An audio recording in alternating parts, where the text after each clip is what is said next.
কি সুন্দৰ শ্যামলী পৰিৱেশ, সেউজী পৰিৱেশ, আকাশত শুকুলা মেঘ উৰিছে।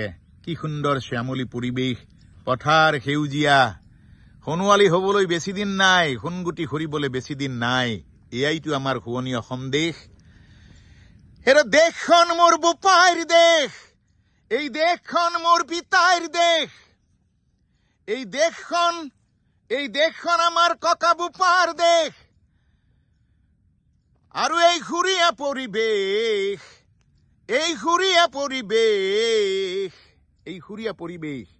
ইয়াত নানিবি কোনেও, ইয়াত নানিবি কোনেও অপ্ৰীতিৰ পৰিৱেশ। এৰা দেশখন আমাৰ বোপাইৰ হে দেশ, এই দেশ আমাৰ দেশ, এই দেশ আমাৰ দেশ। আমাৰ সুধাকণ্ঠ মহান সাংগীতিক সেই অমৃতময় বাণী।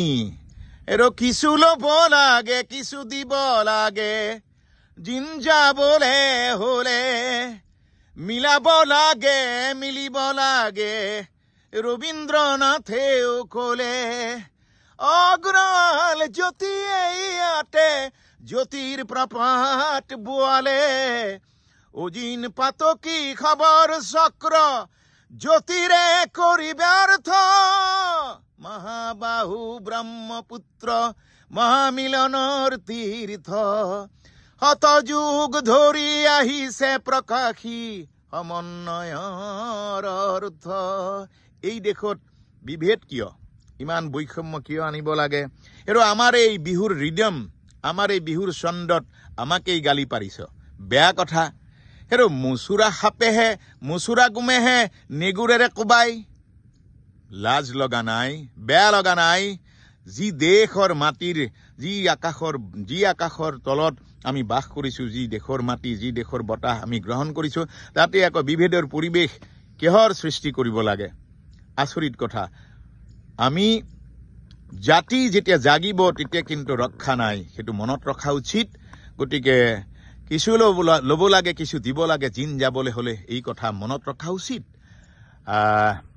ব্ৰহ্মপুত্ৰ আৰু বৰাকৰ দুয়ো পাৰে, নানা জাতি উপজাতিৰ সমন্বয়ৰে গঢ়া, এয়া মোৰ অসমীয়াই, ও মোৰ অসমী শ্যামলী চেনেহী, ও মোৰ বুকুৰে আই। একমাত্ৰ কিবা এটা মনটো বেয়া লাগিল কাৰণে আমাৰ বৰ আঘাত পালো। আমাৰ এই ছন্দ কাঢ়ি আমাকেই কবাব খুজিছে, এইটো বৰ বেয়া কথা। কিছু ল'ব লাগে, কিছু দিব লাগে, জিন যাবলৈ হলে মিলিব লাগে, মিলাব লাগে, ৰবীন্দ্ৰনাথেও কলে। সেই কথাবিলাক পাহৰিলে কাহানিও নচলিব। সকলো মিলি থকা ভাল। সকলোলৈ সন্মান জনাইছো। শুভ ৰাতিপুৱা। ধন্যবাদ।